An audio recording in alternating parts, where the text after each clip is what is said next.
Encore une fois, de plus en plus. Criez cela très fort. De plus en plus dans vos vies au nom de Jésus.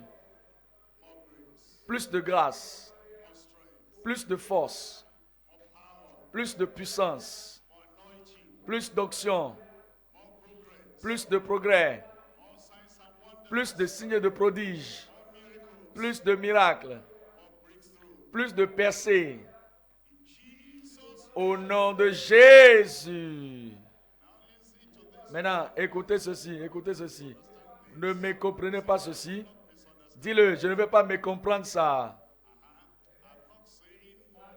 Je ne dis pas plus de femmes, je ne dis pas plus de maris. Je dis plus de mariages dans notre église.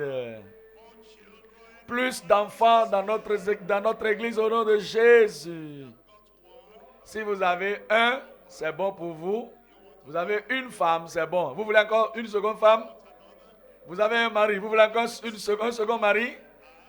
Ah, donc maintenant, ceux-là qui n'ont rien. Est-ce que vous êtes avec moi? Fermez vos yeux, ne regardez personne. Fermez vos yeux. Fermez vos yeux. Fermez vos yeux. Tout le monde, fermez vos yeux. Vous n'êtes pas encore mariés. Et vous êtes en âge de vous marier. Vous êtes femme, vous êtes homme. Vous n'êtes pas marié. Levez vos mains. Tout le monde, fermez vos yeux. C'est à cause de vous que j'ai parlé de plus de mariage. Maintenant, je ne vous vois pas. Où sont vos mains? Secouez vos mains, je vais voir. Père, au nom de Jésus, quels que soient les obstacles, quels que soient les blocages et quels que soient les fossés devant, je les brise au nom de Jésus. Donne à ton peuple la direction. Donne à ton peuple la percée. L'os de leurs os et la chair de leur chair, donne-leur au nom de Jésus. Merci Seigneur parce que nous savons que c'est fait. Cette année, il y aura plus de mariages à célébrer au nom de Jésus. Déposez, baissez vos mains, ouvrez vos yeux maintenant. Maintenant, ce n'est plus de joie au nom de Jésus. Plus de promotion au nom de Jésus. Plus de force au nom de Jésus. De plus en plus. Je dis de plus en plus. À qui est-ce que je suis en train de parler? Père, au nom de Jésus, nous te bénissons. Nous te bénissons parce que notre jour est venu. Notre temps est venu. Et Seigneur, nous prions que tu ouvres les portes pour ton peuple au nom de Jésus. De plus en plus dans toutes les vies. Nos leaders, nos dirigeants, nos pasteurs, leurs familles, nos ouvriers et tout le monde, les membres, les invités, tout le monde. De plus en plus dans toutes les vies aujourd'hui au nom de Jésus. Déverse tes bénédictions sur toutes les vies. Au nom de Jésus puissant, nous avons prié. Que le Seigneur vous bénisse. Vous pouvez vous asseoir dans les grandes bénédictions du Seigneur. Nous verrons maintenant dans Deutéronome chapitre 5, le verset 29. Deutéronome chapitre 5, le verset 29. Oh, s'ils avaient toujours ce même cœur pour me craindre et pour observer tous mes commandements, afin qu'ils fussent heureux à jamais, et eux et leurs enfants. Vous allez voir que dans ce verset des Écritures que nous venons de lire, que le Seigneur lui-même est en train de dire, je voudrais déverser mes bénédictions sur vous. Je voudrais les bénir, bénir leur famille, bénir leurs descendants, bénir leur postérité, bénir tout le monde. Mais il dit que j'attends un cœur, un tel cœur qui pourra écouter mes paroles, être obéissant à mes paroles et me craindre et garder toutes mes lois et tous mes statuts à tout moment, en tout temps, afin qu'ils soient heureux. Heureux avec eux sur la terre, heureux avec eux dans l'éternité et également les enfants qui les suivront après. Vous savez, il y a une porte ouverte devant vous, très ouverte, et cette porte va fermer tout ce qui est négatif dans votre vie de par le passé. Et maintenant, le futur sera brillant. Le futur sera radieux. Le futur sera merveilleux. Il dit que tout ce dont il a besoin, tout ce qu'il recherche, c'est qu'il y ait un cœur dans chacun de nous qui va craindre le Seigneur, qui va honorer le Seigneur, qui va exalter le Seigneur et qui va garder les commandements de l'Éternel. Alors il dit, ce serait, et que tout soit bien avec nous, avec nos enfants, avec nos maris, avec nos femmes et avec tout le monde qui nous suit. Et il dit que cela dépend de notre cœur. Cela dépend de notre cœur. Oh, s'ils avaient toujours ce même cœur. Nous voyons maintenant Proverbe, chapitre 4. Proverbe, chapitre 4, le verset 23. Proverbe 24, 23. Chapitre 4, verset 23. J'allais dire, garde ton cœur plus que toute autre chose, car de lui viennent les sources de la vie. Voyez-vous ce qu'il dit ici? Il dit encore que c'est le cœur qui compte. Le centre de la bénédiction, c'est le cœur. Le centre de notre vie, c'est la bénédiction, c'est le cœur. Le centre de notre progrès, c'est le cœur. Et le centre de tous les sujets de la vie, c'est notre cœur. Il nous dit ainsi, garde ton cœur et garde cela avec toute diligence, parce que c'est de là que viennent les sources de la vie. C'est de ce cœur que sortent les sources de la vie. Quels sont les pas que vous prenez? Le premier pas que vous prenez pour que ce cœur soit juste devant le Seigneur, afin que les bénédictions suivent. Nous voyons maintenant Romains chapitre 10. Romains chapitre 10, le verset 8.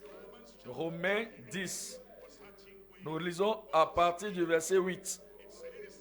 Il dit au verset 8, que dit-elle donc? La parole est près de toi, dans ta bouche et dans ton cœur. Or, c'est la parole de la foi que nous prêchons. Il dit que si ce cœur doit être juste, que si ce cœur sera en mesure de garder ou de recevoir ce que le Seigneur voudra que nous possédions, et que si ce cœur doit avoir les bonnes sources de la vie, il dit que la parole est dans ta bouche, la parole est dans ton cœur, et c'est la parole de la foi que nous prêchons. Nous nous concentrons aujourd'hui sur le cœur, parce que c'est le cœur qui détermine notre destinée, le cœur qui détermine notre progrès, le cœur qui détermine tout ce que nous avons ici sur la terre et ce que nous espérons avoir dans l'éternité. C'est le cœur qui détermine la destinée. Nous considérons trois choses. Numéro 1, la description du cœur typique humain. La description du cœur typique humain. C'est-à-dire, quand nous parlons du cœur typique, ça veut dire que de façon exhaustive, comment est-ce qu'on peut expliquer ou décrire le cœur? Numéro 2, la direction du cœur enseignable et humble. La direction du cœur enseignable et humble. Numéro 3, la destination du cœur transformé, du cœur céleste transformé. Alors, nous parlerons de ça au troisième point. Numéro 1. Numéro 1, c'est la description du cœur humain typique. Qu'est-ce que nous voulons dire par le cœur humain typique? Le cœur typique, ça veut dire quoi? Un cœur normal. Un cœur qui n'a pas visité le calvaire. Le cœur moyen que les femmes et les hommes ont. Le cœur moyen que les garçons et les filles ont. Le cœur moyen que tout le monde qui n'a pas été touché par le Seigneur, celui qui n'a pas été transformé par le Seigneur, celui qui n'a pas été transformé complètement par le Seigneur, quelle sorte de cœur ont-ils? Un cœur typique, un cœur humain. Voyez la description maintenant. Psaume 58. Psaume 58, le verset 2 et 3. Psaume 58, le verset 2 et 3. Voici ce que la parole de Dieu dit. avant que vous ne connaissiez le Seigneur, et avant que je ne connaisse le Seigneur, avant que quiconque ne connaisse le Seigneur, que voici le cœur typique humain. Verset 3, Louis II, verset 3 et 4. Loin de là, dans le cœur, vous consommez des iniquités. Vous consommez des iniquités. Il dit, dans le pays, c'est la violence de vos mains que vous placez sur la balance. Les méchants sont pervertis dès le sein maternel. Les menteurs s'égarent au sortir du ventre de leur mère. Il parle ici du cœur humain, le cœur typique, le cœur que tout le monde a avant de venir au Seigneur, le cœur naturel. C'est-à-dire, vous faites la méchanceté. Il dit, les méchants sont pervertis dès le sein de leur mère, de leur sein maternel. Et il dit, dans le verset 2, il dit, est-ce donc en vous taisant que vous gardez la justice? Non. Est-ce que nous allons à l'école avant de pouvoir être violents, avant de nous battre? Est-ce qu'on va à l'école pour apprendre comment quereller, avant de voler, avant de mentir? Ça, c'est le cœur de l'homme. C'est le cœur typique humain. Psaume 51, verset 1. Psaume 51, verset 5. Psaume 51, verset 5. 6, Louis II, j'ai péché. Le verset 7, plutôt, Louis II, voici, je suis né dans l'iniquité et ma mère m'a conçu dans le péché. Voyez-vous, père israélite, mère israélite, et la personne qui est née sera qui? Bien qu'il sera roi, le cœur avec lequel il est né, c'est le cœur naturel, le cœur des trompeurs, le cœur injuste. Et il dit, voici, je suis né dans l'iniquité. C'est-à-dire quoi? Vous allez à l'hôpital et un enfant est né, ou des enfants sont nés, et que là, vous posez la question à la sage-femme. Vous appelez les sages-femmes et vous dites, combien de saints sont nés aujourd'hui ici? Combien de justes personnes sont nées aujourd'hui? Combien de parfaits hommes ou femmes sont nés ici aujourd'hui? Combien de prédicateurs sont nés ici aujourd'hui? Combien de sanctifiés, saints sont nés ici aujourd'hui? Ils vont vous regarder tout droit dans vos yeux et va dire, il n'y a pas de saints ici. Tous ceux qui sont nés ici sont des pécheurs. Tous ont péché et sont privés de la gloire de Dieu. Et il dit qu'il n'y a pas de juste qui soit né ici. Tout le monde est venu avec un cœur mauvais, un cœur dépravé, un cœur méchant, un cœur vraiment mauvais. Un cœur qui, si quelque chose n'arrive à ce cœur typique humain naturel, va œuvrer dans le mal. Genèse 6. Genèse chapitre 6, le verset 5. Genèse chapitre 6 et le verset 5.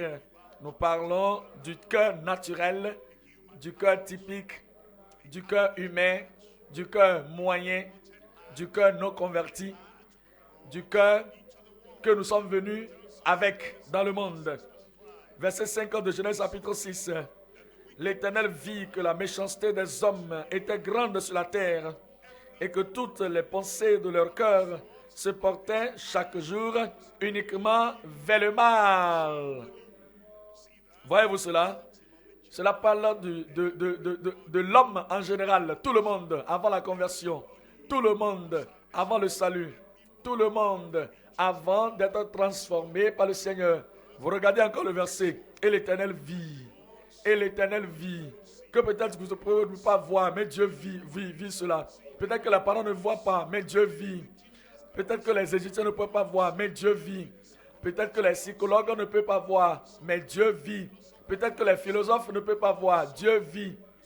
Voyez-vous, il y a beaucoup de choses qui se passent dans le cœur de l'homme que les gens qui sont dans le monde ne peuvent pas voir. Mais lorsque Dieu regarde à ce cœur, avec la radiographie céleste, il découvre, il voit, avec l'intelligence céleste et spirituelle, il voit les actions de l'homme, il pèse ses actions et Dieu vit.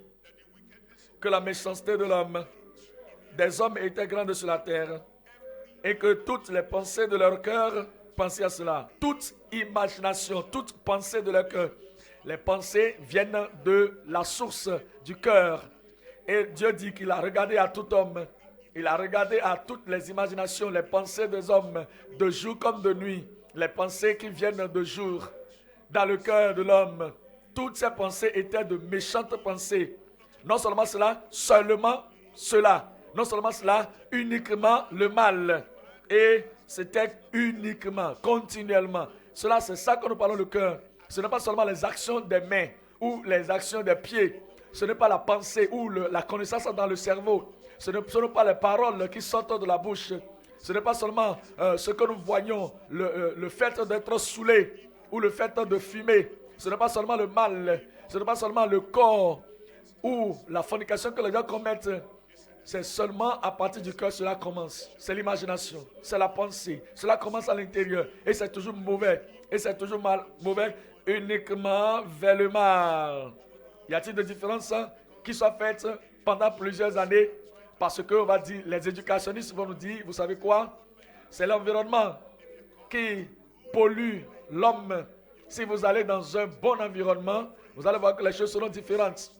Pourquoi est-il que dans toutes les nations du monde, il y a des prisons? Pourquoi y a-t-il dans toutes les nations les nouvelles que dans les pays civilisés, il y a des choses qui se passent qu'on ne peut même pas nommer? Y a-t-il pas de civilisation? Y a-t-il pas d'éducation? Y a-t-il pas l'environnement? Oh, vous savez, le plus le cœur est éduqué, le plus le cœur typique est éduqué, le plus terrible il est. Parce que vous savez, ils peuvent avec ruse, scientifiquement, fabriquer le mal et pratiquer le mal mieux que quiconque. Regardez Marc chapitre 7. Marc chapitre 7. Le verset 21, le cœur typique, le cœur humain, le cœur originel, le cœur non touché, le cœur non transformé. Il nous dit, voici les paroles du Seigneur Jésus, Marc chapitre 7 et le verset 21, car c'est du dedans, c'est du cœur des hommes. Voyez-vous cela? Il n'y a pas d'exception ici. Si vous n'avez pas été au calvaire, si vous n'avez pas été à la croix, si vous n'avez pas été à Christ, il dit que c'est du dedans. C'est du dedans, c'est du cœur des hommes que sortent des pensées mauvaises. Il parle également des adultères, c'est au pluriel là, les impudicités au pluriel, les meurtres au pluriel, tout cela sort du cœur. Les vols, c'est du cœur. Les cupidités au pluriel également sort du cœur. Les méchancetés sortent du cœur. La fraude sort du cœur. Le mensonge sort du cœur. Le dérèglement sort du cœur. Le regard envieux sort du cœur. La calomnie sort du cœur. L'orgueil sort du cœur. Et la folie, tout vient du cœur. Ainsi donc, tout ce dont nous avons besoin, c'est quoi? Des fois, vous savez, lorsque vous allez dans des assemblées religieuses, ils vont commencer par vous dire des faits et des non-faits. Ici, on ne fait pas ça. Ici, faites ceci. Ici, régulez ceci. Ici, rectifiez ceci. Ici, ne vous tenez pas debout comme ça. Ici, asseyez-vous de cette façon. Ici, portez cet uniforme. Ici, ne buvez pas ceci. Ici, ne touchez pas ceci. Vous pouvez continuer et garder tout cela pour vous-même. Tout cela, c'est physique. Tout cela, c'est naturel. Il peut venir la discipline de soi. Amener et vous garder de ne pas toucher à certaines choses. Vous pouvez amener la discipline de soi et vous entraîner à ne pas faire certaines choses. Mais le cœur, toujours le cœur. Et le Seigneur ne va pas venir vous juger sur la base de vos mains, sur la base de votre pied, sur la base de votre taille, sur la base de votre apparence physique. Il va regarder seulement à votre cœur. Et le Seigneur va dire que c'est du cœur, c'est du dedans, que proviennent toutes les mauvaises pensées. Dieu regarde au cœur, c'est très bien, c'est ça. Jérémie chapitre 17. Jérémie chapitre 17. Le verset 9, Jérémie, chapitre 17. Nous lisons le verset 9. Jérémie, chapitre 17, Et le verset quoi? Le verset 9. Il nous dit au verset 9, il dit le cœur est tortueux, par-dessus tout. Et il est méchant. Qui peut le connaître? Il nous pose la question. Il dit qu'il n'y a pas de microscope, il n'y a pas de radiographie inventée par l'homme qui peut être utilisée pour voir la condition du cœur spirituel. C'est la racine de vos pensées. C'est l'origine de votre imagination ou de vos imaginations. C'est la source et la semence, la base de votre décision, de vos ambitions. C'est toute la base de tout ce qui vous concerne. Et c'est la fondation même de votre destinée. Et il dit que ce cœur est trompeur, par-dessus tout. Et il est méchant. Et il dit, qui peut le connaître? Regardez le verset 10. Moi l'Éternel, j'éprouve le cœur. Il dit, je sonde les reins pour rendre à chacun selon ses voies, selon le fruit de ses œuvres. Alors, vous comprenez, alors il nous dit que c'est le cœur qui démontre réellement ce qu'il faut. Il nous dit au chapitre 13, Jérémie, chapitre 13, le verset 23. Peut-être que vous posez la question là-bas maintenant. Et si le cœur de l'homme est ainsi? Et si le cœur d'un enfant est ainsi? Et si le cœur de tout le monde est ainsi? Peut-on faire quelque chose nous-mêmes? Peut-on changer ce cœur nous-mêmes? Non, mon frère, tu ne peux pas. Vous ne pouvez pas le faire. Vous pouvez changer beaucoup de choses autour du corps ou sur le corps. Vous pouvez changer la façon dont vous regardez les choses. Vous pouvez vous mettre la façon dont vous apparaissez. Vous pouvez porter des verres et se rendre différent. Vous pouvez avoir des barbes et vous rendre différent. Vous pouvez vous mettre quelque chose sur votre visage et cela va paraître que vous êtes un grand homme ou une grande femme. Vous pouvez porter quelque chose qui va faire croire que vous êtes un homme gentil, une femme très calme, alors que le cœur est autre chose. Vous ne pouvez rien faire contre le cœur. Jérémie 13, le verset 23. Jérémie chapitre 13, le verset 23. Il dit, le verset 23, un Éthiopien peut-il changer sa peau et un léopard ses taches? Il dit, est-ce qu'un animal, léopard, vous le connaissez bien, vous savez que le léopard a des points noirs sur son corps. Lorsque vous voyez sa peau, est-ce que le léopard peut changer les taches qui sont sur sa peau? Non, impossible. Et de même, pourriez-vous faire le bien, vous qui êtes accoutumés à faire le mal? Accoutumés à faire le mal. Il dit que c'est le cœur de l'homme qui conduit ses actions. Et vous ne pouvez pas changer ou faire le changement vous-même. Ça, c'est la description du cœur typique. La description du cœur humain. La description que, de quelque façon que vous essayez de faire quelque chose de bon, le cœur va toujours vous bloquer la voie. Le cœur va toujours vous chasser. Le cœur va toujours vous tromper. Parce que le cœur est toujours le cœur et c'est le cœur humain. Le cœur typique. Le cœur humain, le cœur non converti, le cœur humain, le cœur non changé, le cœur humain, le cœur non transformé, jusqu'à ce que vous veniez à Christ, jusqu'à ce que vous venez au calvaire. Regardez, Psaume 10. Psaume 10, le verset 3. Psaume chapitre 10, le verset 3. La Bible dit, car le méchant se glorifie de sa convoitise. Le cœur est mauvais et il continue d'être orgueilleux. Le cœur est méchant, mais il se glorifie. Le cœur est violent et il se glorifie. Le cœur est sale, malgré ça il se glorifie, dit le méchant se glorifie de sa convoitise. Et il dit, et le ravisseur outrage, méprise l'Éternel. Et le ravisseur outrage, méprise l'Éternel. Ce que Dieu déshonore, il honore. Ce que Dieu dédaigne, il aime. Ce que Dieu dit non, il dit oui. Ça, c'est le cœur. Parce qu'il est contraire à la volonté de Dieu. Il est contraire au désir de Dieu. Le méchant, à travers l'orgueil, il se glorifie de sa pensée. Et il ne va pas chercher Dieu.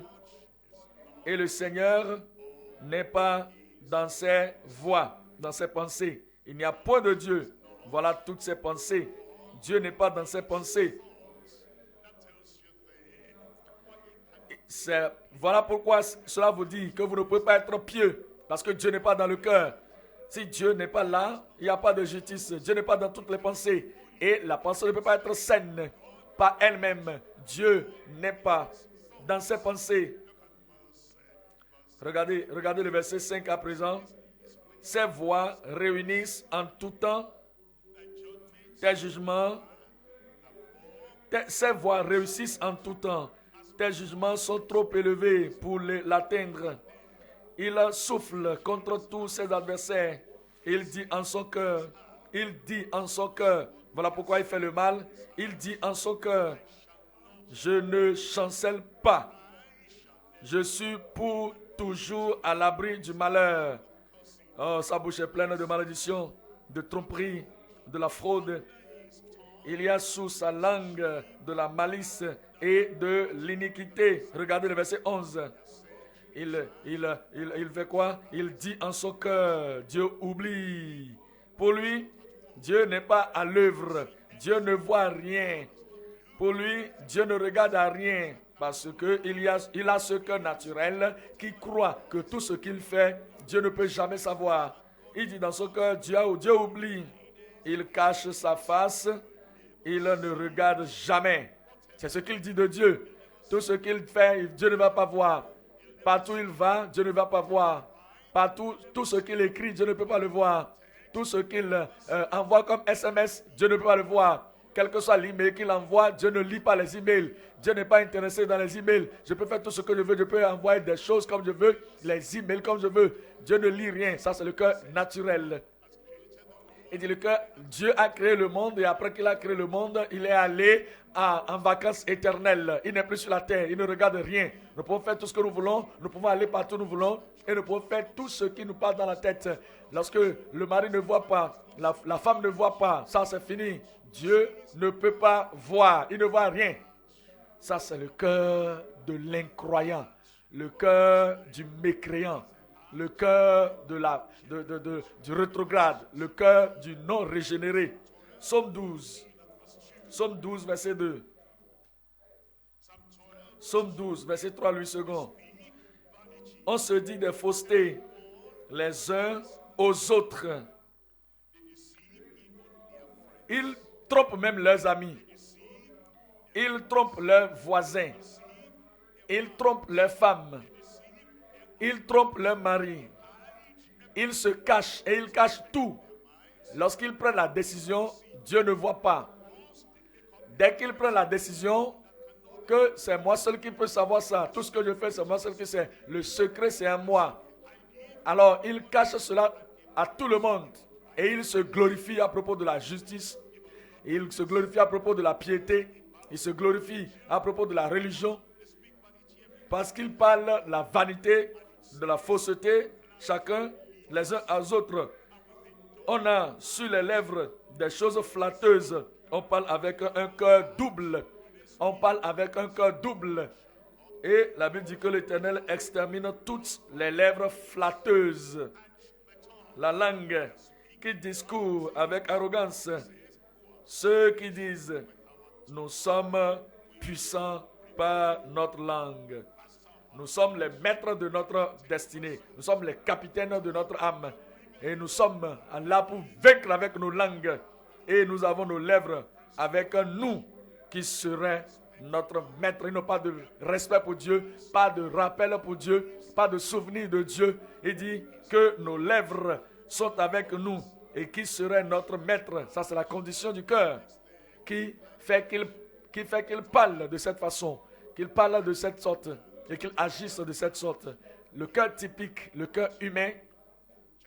Matthieu 12. Matthieu chapitre 12, le verset 34. Matthieu chapitre 12 et le verset 34. Oh, race de vipères, comment pourriez-vous dire de bonnes choses méchants comme vous l'êtes, car c'est de l'abondance du cœur que la bouche parle. C'est de l'abondance du cœur que la bouche parle. Comprenez-vous cela? Quelqu'un est en train de transporter un bol de liquide sur la tête et vous allez à côté de lui. Et le liquide à l'intérieur est en train de éclabousser sur votre habit. Si c'est un liquide, c'est de l'eau, c'est l'eau qui sortira. Si c'est le liquide est de l'huile, c'est l'huile qui va s'éclabousser. Et si c'est de l'acide, c'est l'acide qui va sortir. C'est ce que le Seigneur est en train de dire. Il dit, ce qui est dans le cœur, c'est ce qui va sortir. Ce qui coule au dehors. Ce qui sort. Un homme, une femme, un garçon, une fille. C'est de l'abondance du cœur que la bouche parle.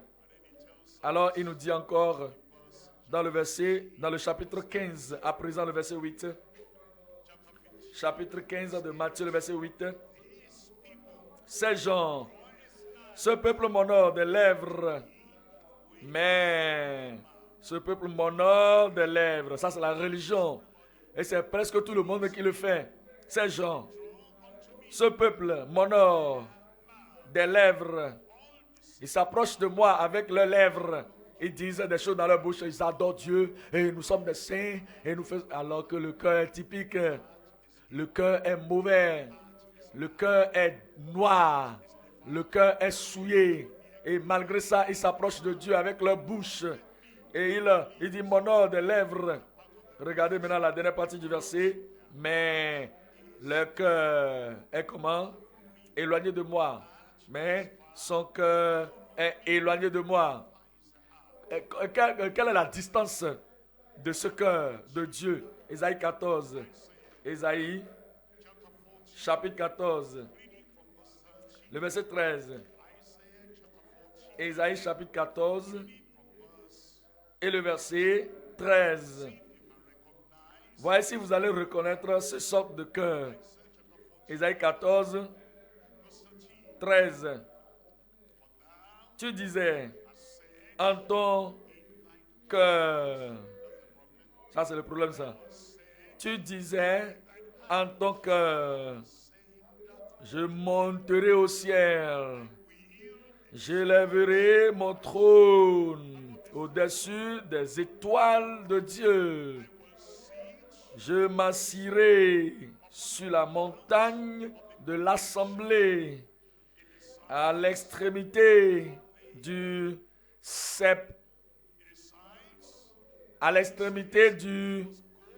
septentrion. Il dit, je monterai sur le sommet des nuées. Il dit, je m'assirai et je serai semblable au Très-Haut. Qui parle ici? Je vous pose la question, qui parle ici? Lucifer, ça c'est Satan.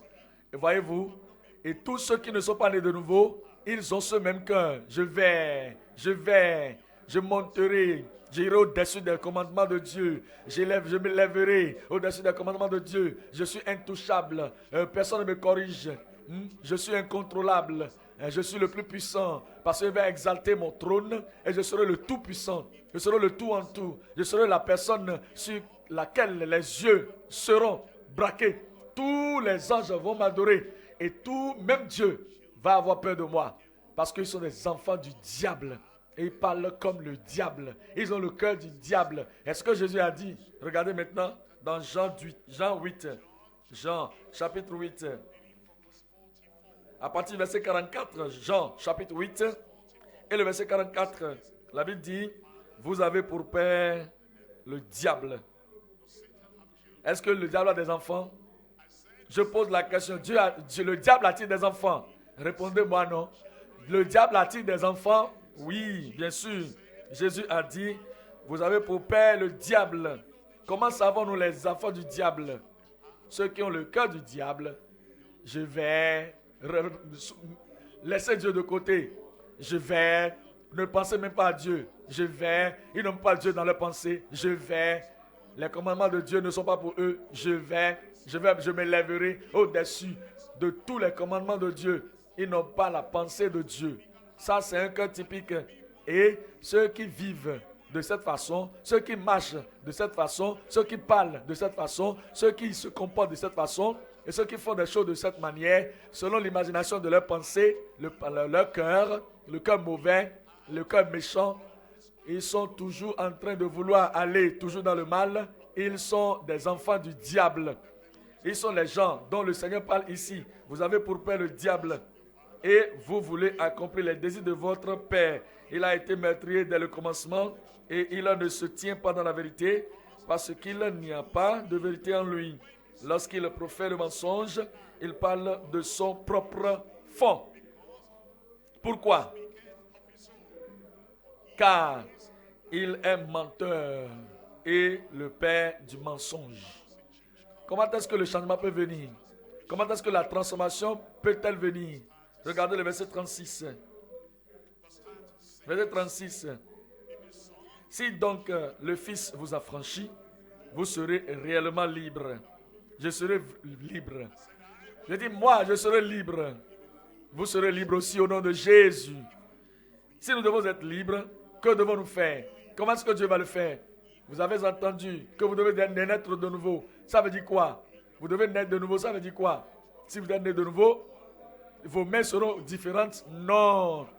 Vous devez naître de nouveau. Si vous êtes né de nouveau, vos pieds seront différents? Non.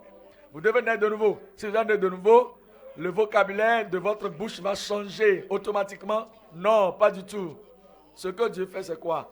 Il change le cœur. Parce que c'est le cœur qui est la base des actions. C'est le cœur qui est la fondation des actions.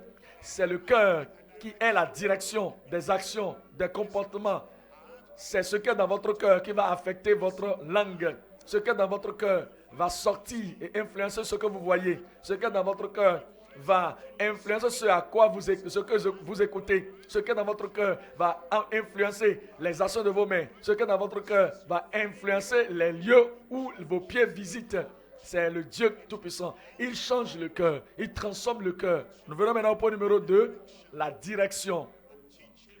Du cœur enseignable et humble. La direction du cœur enseignable et humble. Vous venez à Christ et vous ne dites pas, oh Dieu, enlève ce truc de ma bouche. Oh Dieu, enlève ce truc loin de mes mains. Oh Dieu, oh, arrête mes pieds d'aller dans des boîtes de nuit, d'aller dans des lieux souillés. Oh Seigneur, aide-moi. Oh Seigneur, arrête mes yeux de voir. Non, non, non, ce n'est pas ça. Ce qu'il faut faire, c'est de donner le cœur à Dieu. Dès que le cœur est changé, dès que le cœur est transformé, le reste suit immédiatement. Vous serez une nouvelle créature. Une créature juste, une créature sainte, une créature transformée. Et votre vie ne sera plus jamais la même au nom de Jésus. Est-ce que vous êtes là? Je dis, vous ne serez plus jamais la même au nom de Jésus. Hébreux, chapitre 10, le verset 19. Ainsi donc, frères, puisque nous avons, au moyen du sang de Jésus, une libre entrée dans le sanctuaire par la route nouvelle et vivante qu'il a inaugurée pour nous, au travers du voile, c'est-à-dire sa chair. Et puisque nous avons un souverain sacrificateur établi sur la maison de Dieu, approchons-nous, lisez-moi ce qui suit, approchons-nous avec, suivez-moi, tout le monde, approchons-nous avec un cœur sincère, dans la plénitude de la foi, les cœurs purifiés d'une mauvaise pensée ou mauvaise conscience et le corps lavé d'une eau pure. Retenons fermement la profession de notre espérance, car celui qui a fait la promesse est fidèle. Il a promis changer nos cœurs. Il a promis transformer nos cœurs. Il a promis qu'il va nous purifier les cœurs, nous pardonner, nous purger, nous purifier, faire une transformation totale et après nous mettre dans la direction appropriée. 1 Pierre, chapitre 2. 1 Pierre chapitre 2, verset 1. 1 Pierre chapitre 2, verset 1. Rejetant donc toute malice et toute ruse, la dissimulation ou l'hypocrisie, l'envie et toute médisance, désirez comme des enfants nouveau-nés le lait spirituel et pur, afin que par lui vous croissiez pour le salut. C'est quelque chose d'intérieur. Désirons dans notre cœur interne le cœur sincère, j'allais dire le lait de la parole, et nous croissons. Vous allez croître de... Verset 9. Verset 9, il dit, maintenant il nous a touchés, il a transformé nos cœurs, il a transformé notre vie. Il dit maintenant, vous au contraire, vous êtes une race élue, un sacerdoce royal, une nation sainte, un peuple acquis, afin que vous annonciez les vertus de celui qui vous a appelé des ténèbres à son admirable lumière. Et c'est le cœur qui a eu le changement. Et lorsque le cœur reçoit le changement, le reste du changement et de la transformation suit. Et c'est pour cela que nous sommes ici. Et nous venons à Dieu et vous allez dire, Seigneur, oh s'il te plaît, je viens avec mon cœur. Je te donne mon cœur. Je te donne le centre de toutes mes actions. Seigneur, je voudrais que tu fasses un changement en moi. Et ce changement doit affecter l'externe ou l'extérieur, le monde extérieur que je comporte. Psaume 119, verset 1. Heureux ceux qui sont intègres dans leur voie. Cela parle de vous. Je dis, vous serez intègres dans votre voie, qui marche selon la loi de l'Éternel.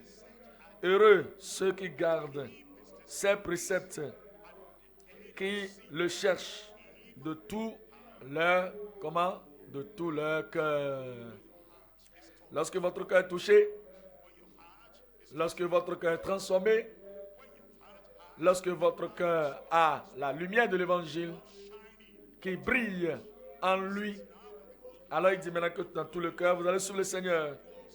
Et ils savent également qu'ils vont se libérer de l'iniquité, qui ne commettent point d'iniquité et qui marchent dans ses voies. Verset 9. Comment le jeune homme rendra-t-il son sentier pur en se dirigeant d'après ta parole? Je te cherche de tout mon cœur. Voyez-vous cela? C'est le cœur qui compte. De tout mon cœur, je te cherche. Ne me laisse pas errer ou s'égarer loin de tes commandements.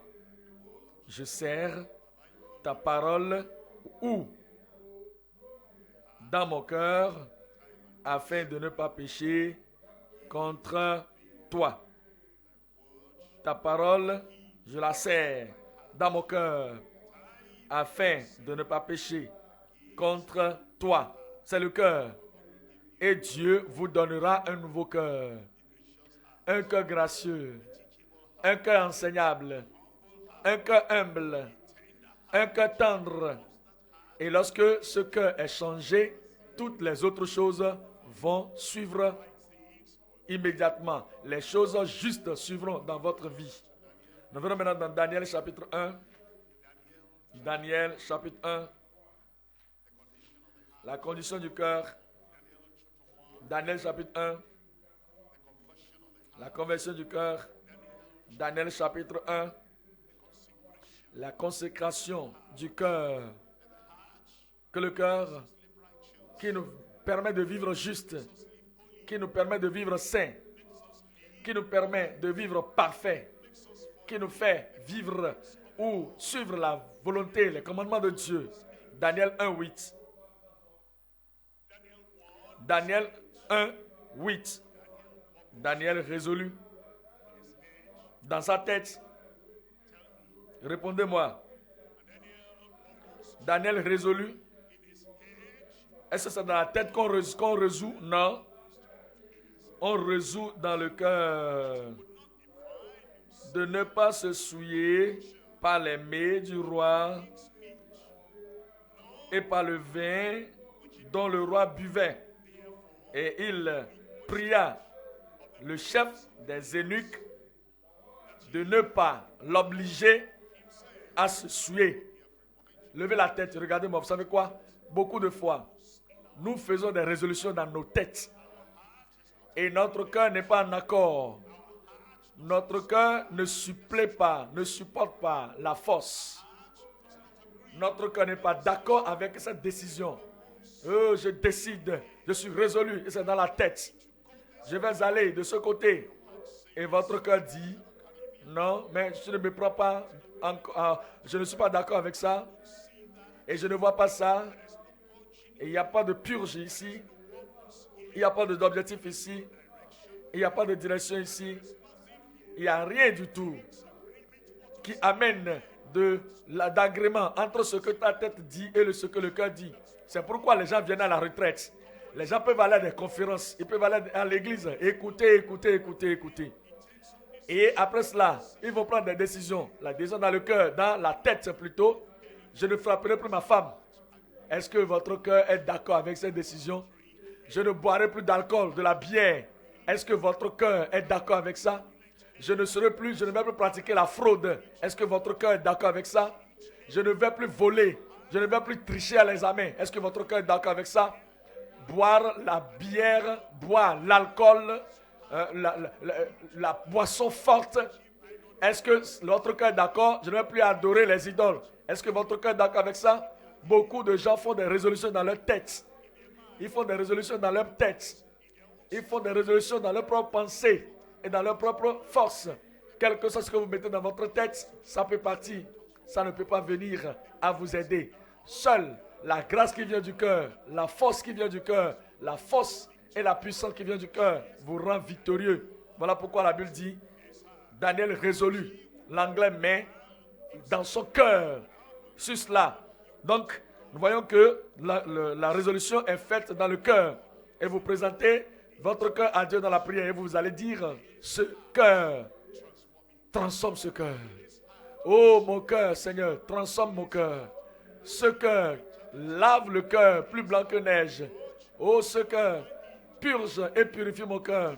Et mets ton objectif divin dans mon cœur. Alors, c'est à seul instant que vous serez en mesure de faire ce que vous avez décidé de faire ou résolu de faire. Et maintenant, la résolution sera en accord avec la tête et le cœur. La puissance va suivre maintenant ce que vous avez dit par votre bouche, de par votre tête. Le cœur sera d'accord avec cela et le triomphe vient. Le cœur est en accord et l'évolution vient. Le cœur est en accord et la grâce de Dieu, la force de Dieu, la puissance de Dieu, la justice de Dieu, la nature de nouvel homme est en mesure de vous permettre d'aller de l'avant. Et il va vous permettre d'aller de l'avant. Voilà pourquoi nous allons voir des cœurs transformés, des vies transformées, des vies changées. Et le changement est complètement réel. Parce que quoi? Le changement a eu lieu dans ce cœur. Hébreux chapitre 8. Hébreux chapitre 8. Le verset 6, je vais lire et je vais aller au verset 10. Hébreux 8, verset 6. Il parle de Christ. Le ministère de Christ. L'accomplissement de Christ. Les réalisations de Christ. Ce qu'il a fait à la croix du Calvaire. Dans cette nouvelle alliance. Mais maintenant, il a obtenu un ministère d'autant supérieur qu'il est le médiateur d'une alliance plus excellente qui a été établie sur de meilleures promesses. Quelle est la différence entre la nouvelle alliance et l'ancienne alliance? Quelle est la différence entre le Nouveau Testament et l'Ancien Testament? Quelle est la différence entre le ministère du Messie, de notre Christ, de celui qui est mort pour nous à la croix du Calvaire, et le ministère de Moïse dans l'Ancien Testament? Regardez le verset 10 maintenant. Mais voici l'alliance que je ferai avec la maison d'Israël. Après ces jours-là, dit le Seigneur, après que Christ soit venu crucifié, après qu'il soit mort, après qu'il soit enseveli et ressuscité des morts, après qu'il se soit impacté dans la vie de ses disciples, voilà, il dit, voilà le Nouveau Testament, voilà l'alliance que je vais faire avec la maison d'Israël. Après ces jours-là, dit le Seigneur, je mettrai mes lois dans leur esprit. Je les écrirai dans leur cœur. Je serai leur Dieu et ils seront mon peuple. Il dit qu'il va écrire la loi. Il va écrire sa parole. Pas sur la table des pierres, mais sur la table de notre cœur. Ça, c'est la différence. Je voudrais que vous regardez moi ici. Regardez un Israélite. Il faut imaginer un Israélite dans l'ancienne alliance. Comme Moïse était venu, ils ont vu la loi de Dieu dans ses mains. Les pierres, les tables de pierre. Et Moïse avait eu l'inscription sur cela. Et il avait répété cela. Et l'homme avait mémorisé ça dans sa tête. Ça, c'est l'homme de l'Ancien Testament. Dans la Nouvelle Alliance, le Nouveau Testament, cet homme, au lieu d'aller à Moïse, il vient à Christ. Et Christ écrit la loi sur la table de son cœur, pas dans sa tête. Il met ça dans son esprit. Il met ça dans son cœur. Partout il va avec son cœur. Et la grâce est dans le cœur. Le lavage est dans le cœur. La nature de Christ est dans le cœur. Et la loi de l'Éternel est dans le cœur. Vous voyez que cette personne est différente de l'autre qui est dans l'ancienne alliance, qui avait seulement les lois sur des tables de pierre, que même dans la tête. Alors ainsi, celui qui est dans la nouvelle alliance est en mesure d'obéir. C'est à cause de ça que vous pouvez obéir. Je dis, c'est à cause de ça que vous pouvez obéir. Vous n'obéissez pas. C'est pourquoi vous ne dites pas Amen, Abi. Jérémie chapitre 32. Jérémie chapitre 32. Le verset 39. Jérémie chapitre 32 et le verset 39. Il dit, je leur donnerai un même cœur et une même voix, afin qu'ils me craignent toujours, pour leur bonheur et celui de leurs enfants après eux. Je l'ai ici, le Seigneur dit qu'il va écrire la loi dans nos cœurs. Il nous a donné un seul cœur, une seule voix. Le verset 40. Je traiterai avec eux une alliance éternelle. L'ancienne alliance n'a pas été éternelle, ceci est éternel.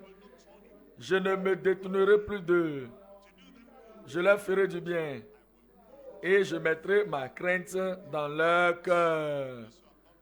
Ceux qui n'ont pas eu ça, ils ne pourront pas marcher droit. Ils ne peuvent pas marcher juste. Ils ne pourront pas marcher sain. Ils ne pourront pas marcher pur. Je mettrai ma crainte dans leur cœur, afin qu'ils ne s'éloignent pas de moi. Qu'ils ne s'éloignent pas de moi. Ézéchiel, chapitre 11. Dans Ézéchiel, chapitre 11, le verset 19. Ézéchiel 11, 19. Je leur donnerai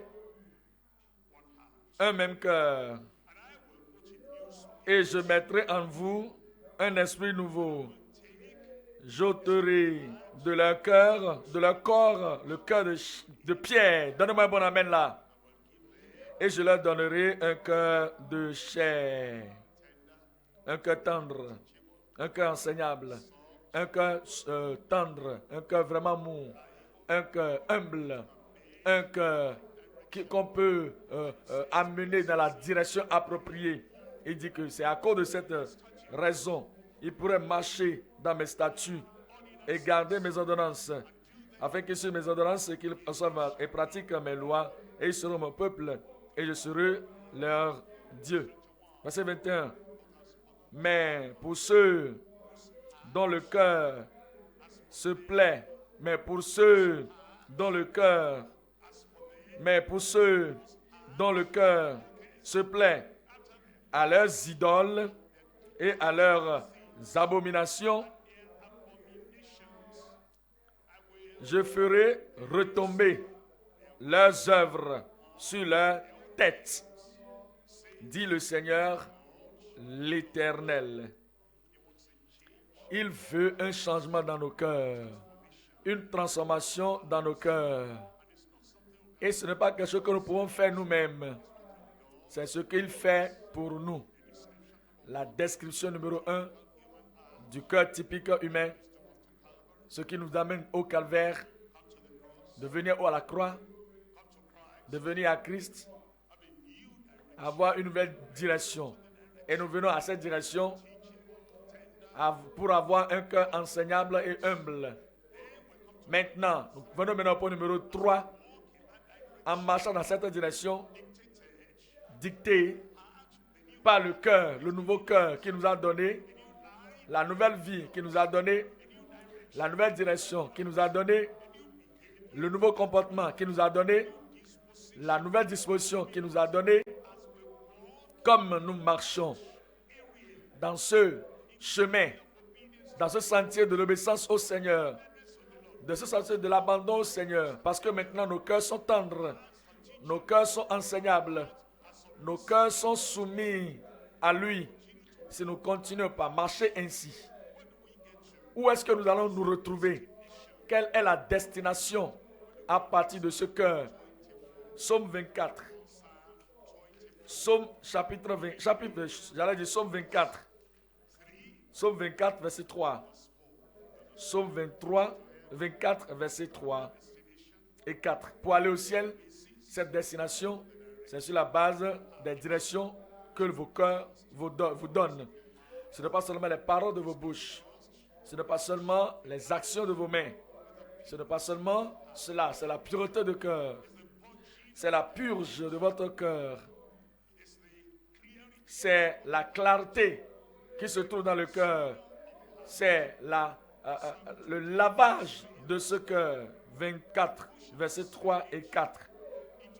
Qui pourra monter à la montagne de l'Éternel? Qui s'élèvera jusqu'à son lieu saint? Celui qui a les mains innocentes et le cœur pur. Celui qui a les mains innocentes et le cœur pur.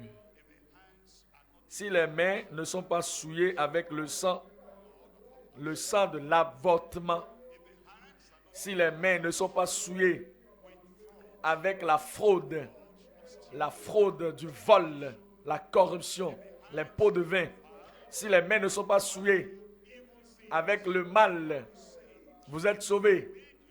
Vous avez fait vos restitutions et vous avez les mains pures. Vous avez le cœur pur. Le cœur n'est pas impur. Le cœur n'est pas souillé. Les cœurs ne sont pas injustes. Les cœurs ne sont pas impurs. Mais vous êtes lavés, vous êtes purifiés, vous êtes sanctifiés, vous êtes mis de côté dans le sang de l'agneau.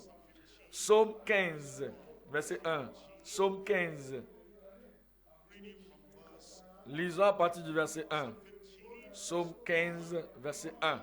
Ô Éternel, qui séjournera dans ta tente? Qui demeurera sur ta montagne sainte? Écoutez la réponse. Celui qui marche dans l'intégrité. Le cœur est intègre, la vie sera intègre. Le cœur est purgé, la vie sera purgée.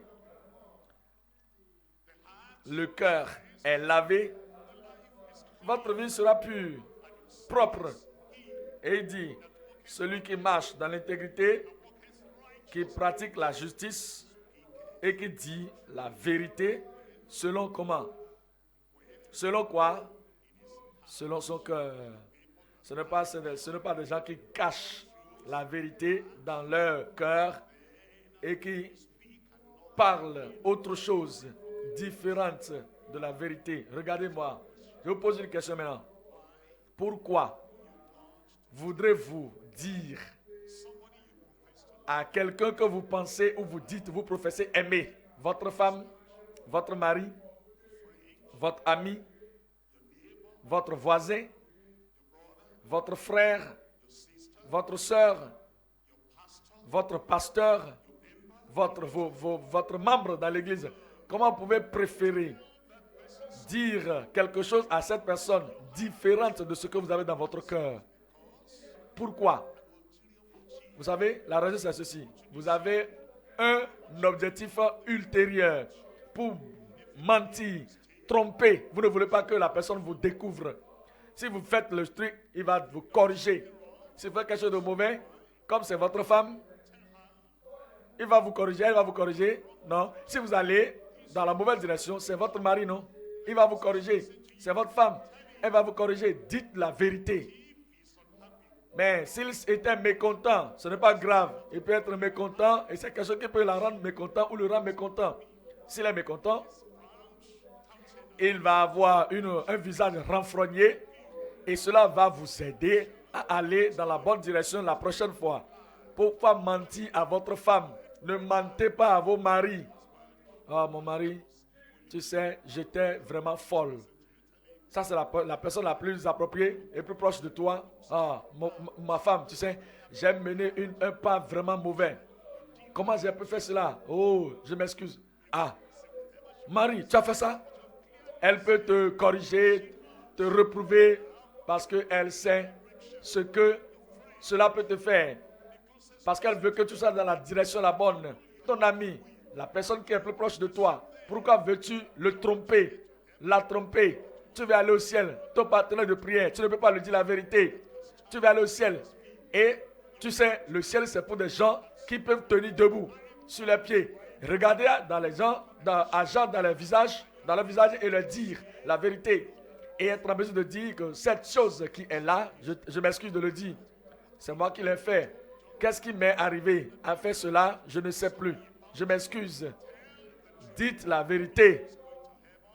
Si vous êtes parmi les gens qui veulent aller au ciel, vous irez au ciel. Je dis vous irez au ciel. Je vais expliquer de façon plus simple.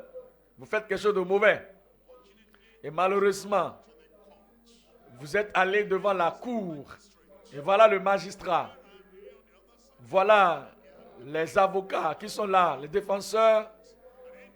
Et l'autre côté, on amène les allégations et on lit tout vous concernant. Voici et voilà.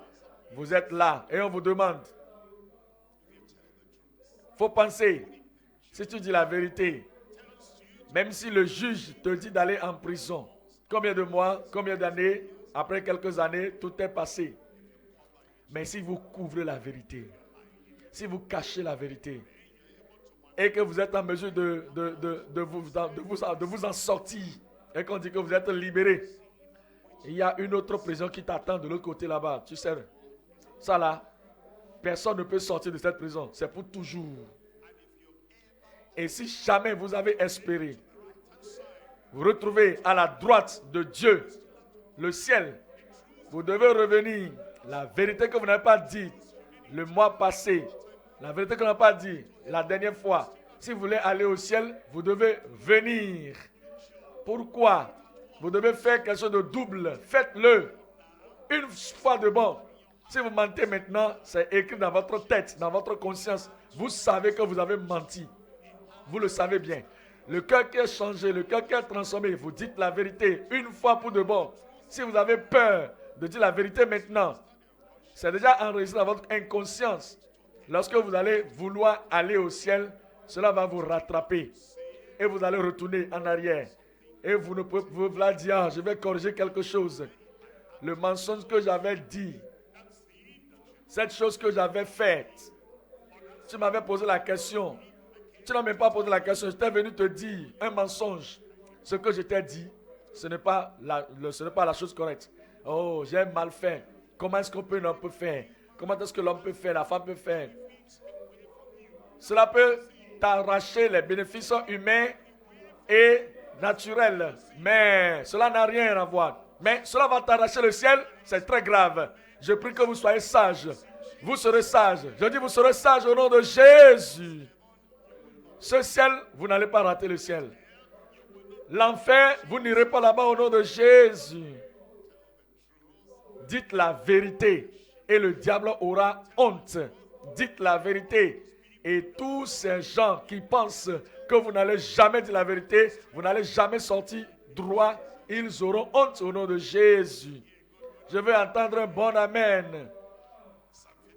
Psaume 15, verset 1. Ô Éternel, qui séjournera dans ta tente, qui demeurera sur ta montagne sainte? Celui qui marche dans l'intégrité, vous allez marcher dans l'intégrité. Qui marche dans la justice, vous allez marcher dans la justice. Et qui dit la vérité selon son cœur. La vérité selon son cœur. Est-ce que vous êtes là? Je demande si vous êtes avec moi. Écrivez cela dans votre tête et dans votre cœur et non dans votre tête. C'est votre cœur et non votre tête. Et vous allez toujours dire la vérité. Décidez dans votre cœur. Je vais toujours dire la vérité. Moi, je vais toujours dire la vérité. Je vais dire la vérité à ma femme. Je ne vous vois pas. Les hommes, vous êtes là. Je dirai la vérité à ma femme. Répétez les hommes après moi. Je dirai la vérité à mon mari. Toutes les femmes, répétez. Je dirai la vérité à mon mari. Je ne dis... Vous ne voulez pas que je vous fasse lever, hein? Dites-le. Je dirai la vérité à mon mari. Je dirai la vérité à mes parents. Tous les enfants, répétez ça. Pasteur, dites-le, je dirai la vérité à mes membres, les membres de l'église. Je dirai la vérité à tous les membres de mon église. Que le Seigneur vous accorde d'abondantes grâces au nom de Jésus. Psaume 51. Psaume 51, le verset 8. Mais tu veux que la vérité soit au fond du cœur. Fais donc pénétrer la sagesse au-dedans de moi. Purifie-moi avec l'hysope, et je serai pur. Lave-moi, et je serai plus blanc que la neige. Annonce-moi l'allégresse et la joie, et les os que tu as brisés se réjouiront. Détourne ton regard de mes péchés. Efface toutes mes transgressions. Ô Dieu, crée en moi quel cœur, quelle sorte de cœur, répétez-moi ça. Crée en moi un cœur pur. Et il dit, renouvelle en moi un esprit bien disposé. Un esprit bien disposé. Que le Seigneur le fasse dans tout le monde au nom de Jésus. Psaume 73. Psaume 73, verset 1. Psaume 73, le verset 1. Qui? Oui, Dieu est bon pour Israël. Il continue disant, pour ceux qui ont le cœur pur. Dieu est bon pour ceux qui ont le cœur pur. Il est bon pour Israël. Et il est également bon pour ceux qui ont le cœur pur. Verset 23. Cependant, je suis toujours avec toi. Tu m'as saisi la main droite. Tu me conduiras dans ton conseil. Puis, tu me recevras dans la gloire. Quel autre ai-je au ciel que toi? Et sur la terre, je ne prends plaisir qu'en toi. Ma chair et mon cœur peuvent se consumer. Dieu sera toujours le rocher de mon cœur. Le Seigneur sera le rocher de votre cœur.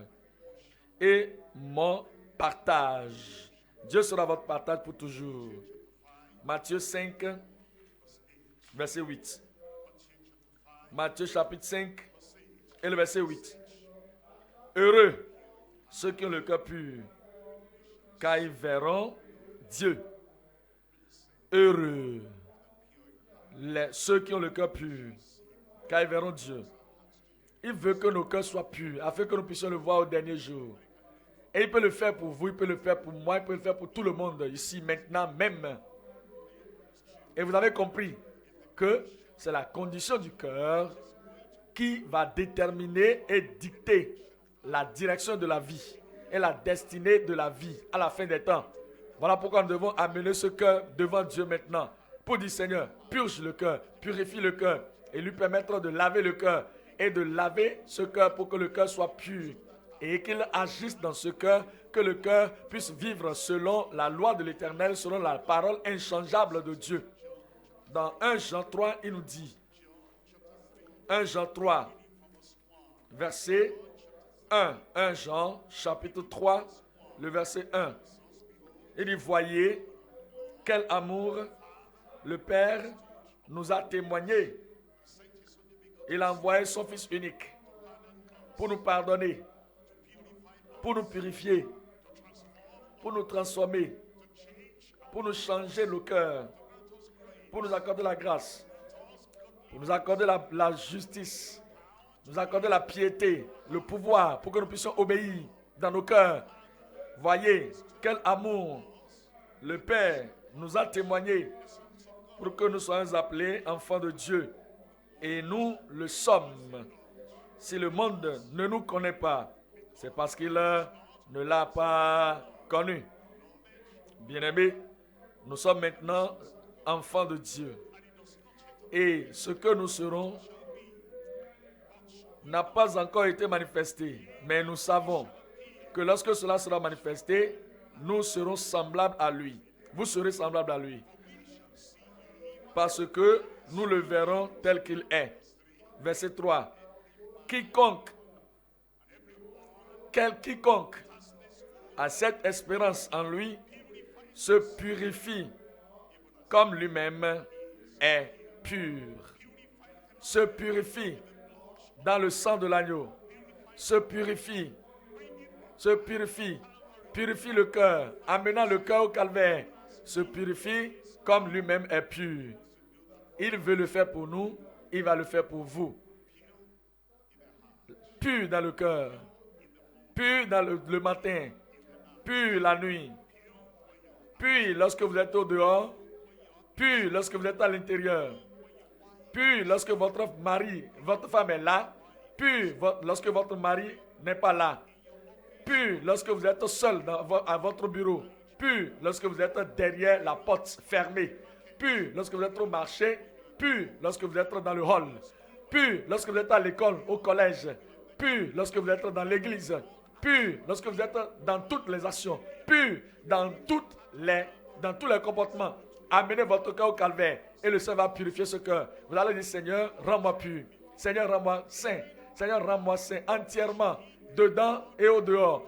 Lave-moi dans le sang de l'agneau qui coule du calvaire et donne-moi, garde-moi pur.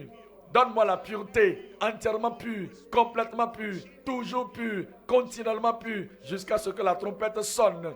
Et je serai là au dernier jour, et vous serez là. Ce ciel, vous n'allez pas rater le ciel. Ce lieu réservé pour vous au ciel, personne ne prendra votre place.